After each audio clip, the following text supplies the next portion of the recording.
as leaders, we really need to focus on more like casual feedback conversations, like being more conversational. This is the Pass the Pitch podcast with Anna Frazzetto.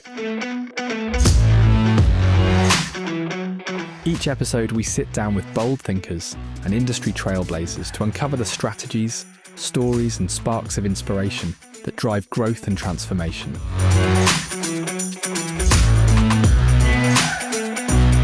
Let's get started. Well, here we are on a brisk Monday morning, and I get to share with Victoria Hill some of our life's journeys. Victoria has over 15 years of experience, if you're not familiar with Victoria, but she has 15 years of experience in the human resources marketplace. And I love how you describe that your focus is all about DEI, leadership development, and human resources management. But what you also state is that your focus is human experience and building inclusive relationships. And how powerful is that? I think if the world just focused on human experiences overall, we would be in a better place. But Victoria, welcome to the podcast. Thank you. Thank you. Good to see you, Anna. Same here, same here. So why don't we just jump in and get started?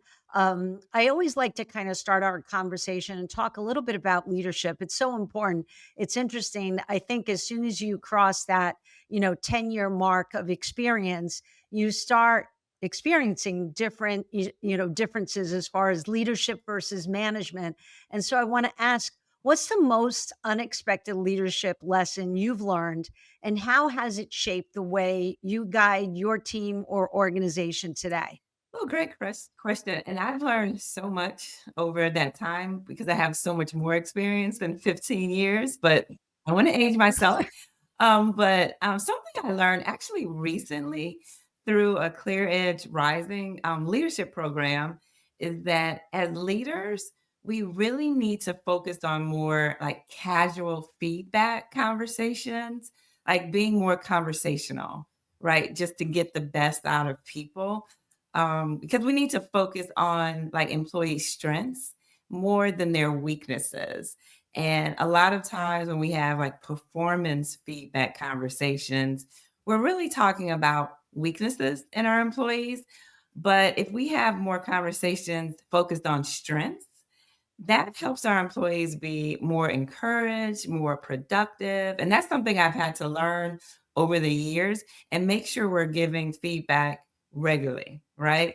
Making sure it's often enough, we say, because, people will ask, what does that often enough mean? But as long as you both agree, you or your group, your team, what that looks like to be the most successful. Once a year in a performance conversation is definitely not enough, right? But finding that balance, is it weekly? Is it biweekly? What does that look like? But having more of those feedback conversations really helps people be successful. Yeah, and Victoria, that's such a great point because that casual feedback, I know, like looking back and my career, and some of the most frustrating items have always been when I witnessed or watched other managers where they do that once a year review and then that's it. And then they're hiding behind the performance review questions and metrics as opposed to saying, well, listen, like again, you're a human, right? So it's like, let me just tell you, sometimes in life, your greatest strengths can be your greatest weakness. So let's talk through like what's working well, what's not working well. I agree with you, having that candid conversation. Definitely. So let's talk a little bit about adaptability in business. And I have to say, we are truly being tested as far as adaptability in business. Looking at the economy and political climate, looking at the ebbs and flows of business demand. The staffing industry has really been struggling.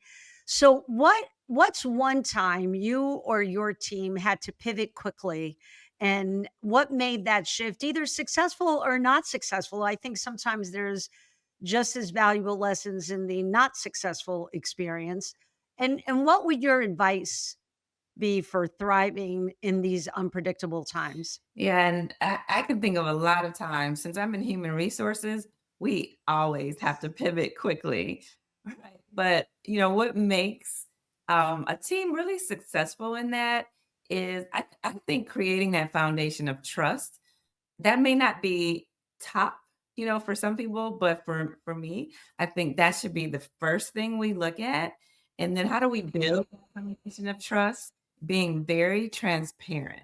So in these unpredictable times, like you said, I think it's very important to be transparent about what's happening, right? Be honest, be open, admit mistakes. And so we all make mistakes, but admitting it. And that's something that as leaders, we're probably uncomfortable with is admitting our own mistakes or faults or shortcomings. But we have to do it because that builds trust and understanding and really make sure we collaborate with our teams and finding out what is everyone's pain point, right? Because in these unpredictable times, it causes anxiety and everyone has different pain points. So finding out what they are, having a discussion with the team, the company, etc. And I'm sure, all of us hire intelligent, hardworking individuals for our team. So getting their opinions, right? That helps to build that trust in these times. Don't ever discount anyone. Sometimes we say, well, your opinion, that's probably not going to help. Never do that, right? Listen to everyone, find out their thoughts, their feelings, and then come up with a plan, right? And sometimes when we're pivoting through, unpredictable times or changes in an organization, our first plan might not be the best. So we may have to pivot once again, right? And then admit that, maybe that first pivot didn't work, because you said sometimes things may be unsuccessful. They might be. And admit that, and just move on, pivot again, right? But just really communicate the entire time through the process. And I think that builds trust and that helps to pivot a little bit easier, right? Not always, smooth, but maybe a little bit easier once that trust and that foundation is there. Right. And you know what, Victoria, I mean, I think, just to kind of, drive the point as far as some of the items that you just mentioned, the transparency, admitting when you're wrong. Let's talk a little bit about that, admitting when you're wrong. I do think that there's, and I don't know why, but I do see a change. Okay, as far as leaders being more comfortable, like you constantly hear the word vulnerable, be vulnerable and admit when you're wrong.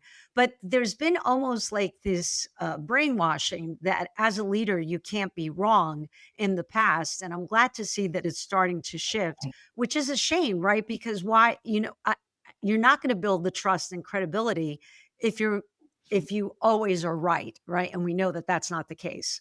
Absolutely.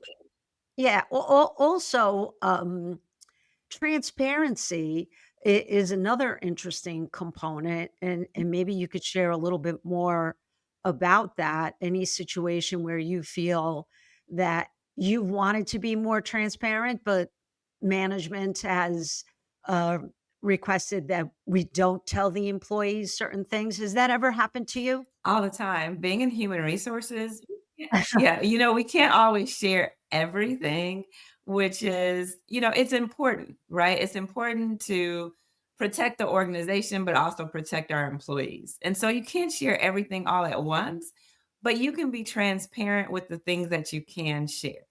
And sometimes people are unhappy, like, we didn't know the full picture, but that goes back to that explaining why, right? Why are you sharing this information at this time? More information may come at a later time when we're allowed to share. But building that trust so that your employees know you will hear the best information for the team and for the organization and for you individually. You may not hear it all at once. And sometimes it takes telling people that, right? Like saying, Right. I'm sharing the information that I can share at this time, right? But sometimes when we share and we share it as this is the full everything, and then people hear things later, that trust kind of falls away, right? It falls by the wayside. But if you share, this is what I can tell you now. More information will be shared at a later date, but I wanted to at least share what I can at this time. I think people appreciate that. And, me being in human resources, being a DEI leader, people understand that that's what the reality is. But being as open and honest as you can upfront. And you remind me of a situation, and this was like during well, it happened during COVID times, but it also happened, working in different organizations where, for whatever reason, because the company is not performing well, you have to do some cuts, and the cuts could be layoffs, Mhm. and always the question would come up, and I used to love because HR would challenge and say, the team is going to want to know, are these the only cuts we're doing? Are there going to be more cuts coming down the line? And I remember being, behind closed doors and having leadership saying, well, we're going to tell them that this is it. But then with that hesitation, I'm like, "Oh my god, there's gonna be more cuts." We can't, because as soon as you start doing the second cuts, you're gonna have mass exodus Mhm. as soon as people start finding other employment. Yeah. So, it's that transparency component where you can share what the intention is. The intention, these are the only cuts that we're looking to make. It's really up to us as an organization to drive revenue numbers up. Mhm. So if the numbers go up, then we won't have additional cuts. But to be that honest about it, because you can't guarantee, you can't say, no, definitively, this is it, especially if the company is going to continue to have more of a negative spiral. But anyway, those are the hard conversations that I think sometimes senior leadership doesn't feel comfortable being that transparent. And we really should, right? We really should as much as possible because that trust is what everyone's really looking for. They want to be able to trust the organization they work for. They want to be able to trust what leadership is saying is what they're saying, right? There's not a hidden message behind it. But I like what you said of how we can't guarantee, right? There's never a guarantee. But if we work hard, if we're selling, if numbers change and shift, then, we're not looking to make any more cuts. Right. And the difference is I almost kind of look at it, from like a visual perspective, in the sense that sometimes leaders feel like they have to sit on top, right, of the organization. But I think when you have these frank and honest and transparent and build the trust, you're putting yourself on the same playing field as the rest of the company. And therefore, you create Mhm. this feeling of collaboration, and we're all in it together. Yes, yes. Which is a nice way to, be able to communicate with your employees, as opposed to, coming from up above saying this is what's going to happen. Okay, so Victoria, let's talk a little bit about, personal branding and authenticity. This is a lot of times difficult, and I think it kind of ties in with some of the previous questions that we just kind of went through. But how do you balance staying authentic while building your personal or organizational brand? What's one thing you think people get wrong about this, and maybe you can share and why? Yeah, I have to admit that I struggle with this as well because I always want to be my authentic self and and that's really what my brand is my authentic self. But I think what people get wrong is understanding what they truly stand for. So I remember when I first started creating content on LinkedIn or social media, I was really all over the place, quite frankly. And so, what we get wrong is that we have to understand what we stand for, right? What is our core? What is our foundation? What makes Victoria? What makes Anna? What makes us unique? And that's how we can understand our personal brand. And then we need to align, especially on LinkedIn, people do post personal content, their own personal brand, but they also represent their organization. And so if your organization's name is on your LinkedIn page, you have to figure out a way sometimes to connect the dots, right? Not always, but sometimes connect the dots. So learning what your organization stands for, what their mission is, and how your core ties to their brand as well. And that's how you can still be your authentic self, but you have to first know your authentic self. So that's where we get it wrong. You don't want to be all over the place like I was, but knowing what your core values are yourself. And then, like for instance, for me, my core is being inclusive, right? Focusing on how I can make a difference in people. Like that's my whole focus. I'm human resources, right? People, people, people. And then luckily, in my organization, we also focus on inclusive business practices. So I tie my branding to that. And so that people, when they see me post something, they know what I stand for. But first I had to find out what I stand for myself. And you know what? And that's a really great point because I do think, especially with social media and even, outside of LinkedIn, but if you look at all the other social media platforms, there's so much pressure to be something that you're not, right? Like because you're competing with the outwardly look and image, um, being bigger than you are. Being, having more fun than you actually, are having. So that becomes a challenge. It really does. It does. It does. And that's not being your authentic self. Your authentic self is showing, like mistakes that you've made, lessons learned, challenges, in your life. And then if you want to tie it back to your company's brand, because I know you said like, how do you balance both? I talk about LinkedIn only because a lot of us are on LinkedIn with our professional selves, but we also are our personal selves. Like we're not only professional, we're personal. And so tying those together, but first learning about yourself. What do I stand for? What's my core? What's my foundation? And then letting that shine.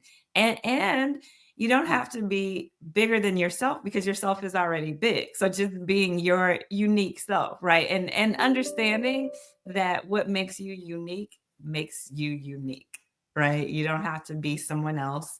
You build your content with your own self, your own bigness, I should say. All right. Oh, I love that. I Your had own to just made bigness. up that word. Yeah, I like that. Your own bigness. I think that's gonna be like one of those, golden nuggets that we can take away from this, podcast. So that's great. Victoria, let's talk a little bit about customer experience and relationships. What's your secret sauce for creating unforgettable customer experiences? And can you share a time that going above and beyond made all the difference in the world? And for you, I mean, it could be obviously since you're in human resources, it's the employees that you support. But if there was even an impact with an external client through some of the efforts that have been put forward. Yeah, I think making a difference and going above and beyond for me and that secret sauce is really being a good listener. I've learned over the years that you have to listen to customers, and customers, like you said, are like internal and external. So customers could be somebody in the next department, right? But in order to have like a wonderful partnership or relationship, you have to listen. A lot of times when we're in sales roles, or I should say myself, when I've been in sales roles in the past, I thought that I should just talk, talk, talk and tell them what they want. Like tell them you definitely want this product, right? Whatever it is, I'm in staffing. If it's you should have this, I need to tell them what they want. But I found that it's better when you listen to what they want, right? Let them tell you truly what they need, and then you find a solution, right? We don't have to do the bulk of the talking, listening to them. And like I said, it could be other departments within our organization, but and what I do too is I always ask about people's lives. Like, what do they do for fun? It doesn't have to be all business. I found that finding out what makes someone tick outside of the workplace helps build that bond, right? Because people love talking about the fun part of their lives. It's engaging to them, right? And so just finding out what that is. And I remember um, a time when I found out someone liked baseball games, and I had the chance to score some Cubs tickets, which I don't always score some Cub tickets, but I was able to give them to that person and 2 tickets. They can take, someone of their choice. But that goes a long way when you're building relationships, is to not just make it all about business, but what are those things that make you tick in your personal life? What do you love to do? And then, figuring it out with them. But building that bond, that's the secret sauce. Listening, building that bond, and then that person then begins to trust you and want to partner with you over maybe the next person. Right. Oh, Victoria, my goodness, it's almost like you have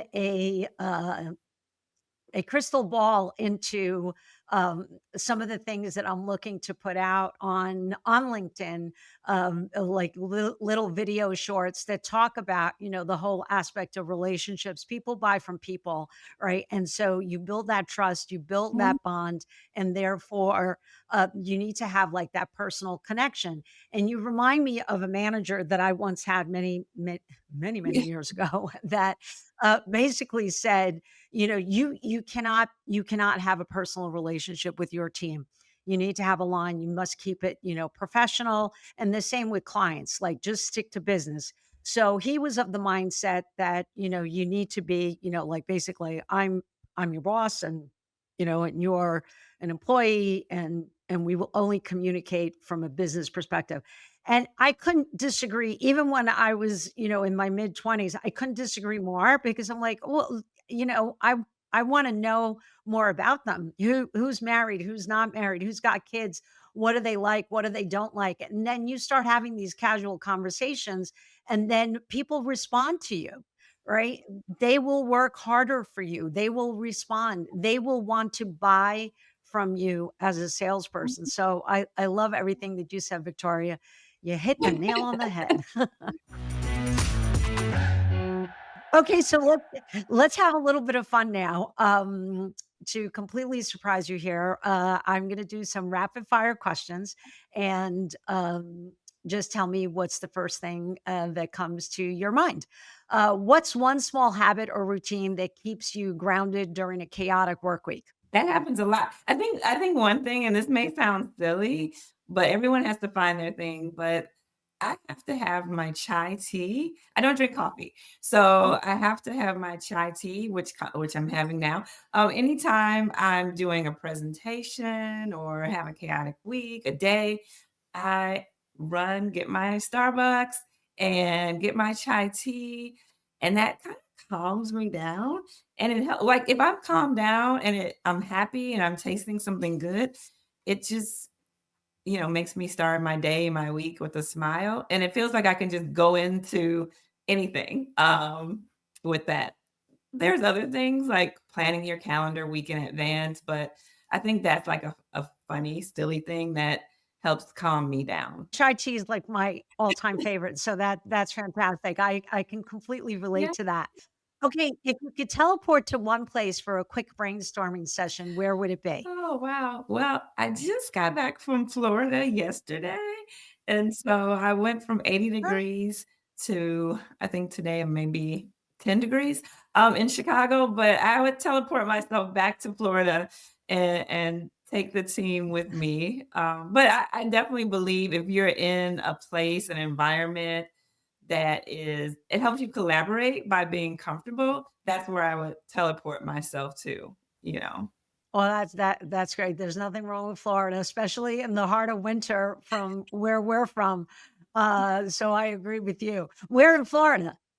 I was in Fort Lauderdale. Oh, nice. That's always Mhm. a great place. Yeah. What's the quirkiest productivity hack you swear by? Ah, yeah. Well, this is quirky, but I love to reward myself when something gets done, and so, like, and everyone can do this, but I have, like, oh my gosh, a list of things that I have to get done, and I write them on Post-its, old school, but once I check something off, I reward myself with some chocolate. That might not be the healthiest, even though I think chocolate is pretty healthy if it's dark, but, reward yourself with something good. Lately, maybe some fruit because, I don't want to I'm trying to do something healthier in my life, but just rewarding myself is a quirky hack when something gets checked off the list. That's fantastic. I think everybody should do that. And chocolate, absolutely, it should be chocolate. Even so, I have a friend who actually, does something similar, and she has, dark chocolate chips, like a bowl of them Yes. on her desk, and so she'll, snack on those throughout the course of the day, but I'm thinking like, marrying the 2, like I check something off and I'm gonna have a little chocolate chip. I think that would work. Yes, absolutely. You have to reward yourself. Those little small Absolutely. victories, you have to celebrate yourself. Exactly, exactly. Okay, so describe your leadership style in 3 emojis and explain them. I can use emojis that I always use. Um, One of them is the clapping hands emoji because I always wanna cheer people on. So I'm always, in the background clapping, excited for people. I think maybe the smiley emoji because I try to bring a positive spin on everything, and everything is not always positive, trust me, but, I try to make sure I stay positive. And, a 3rd one, I don't know if I can even think of a 3rd one. I'm thinking of ones that I use, often. There's one that someone sent me that is like a roller coaster, Or and and I think because as a leader, your life probably is like a roller coaster, all the time going up. There's ups, there's downs, there's spins. So I think I would use that one to be the 3rd one. I like that, I like that. Do you like roller coasters? I do. What's your favorite roller coaster? Oh, there's so many. I think, one year in Disney World, I was on a Harry Potter roller coaster, and it was so much fun. But there's so many. I love them all, so I don't know if I have a favorite. I just love roller coasters. So does my husband. So we make a good team when we go to any amusement park. We get on Oh, everything. yeah, yeah, same here. So that's what we have to do. That's gonna be our reward, Victoria. We're gonna go to Disney World and we're gonna get on roller coasters together. I would love that. I would love that. Yes, Thank you so much for being on the podcast, Victoria. This was so much fun, and the time flew so quickly. It did. Thank you. I love this. Thank you, Anna. Thanks for listening to the Pass the Pitch podcast with Anna Frazzetto. Don't forget to subscribe and share. In our next episode, Brian Markham, the chairman of Golden Technology, shares how servant leadership and putting people first drive success. See you then.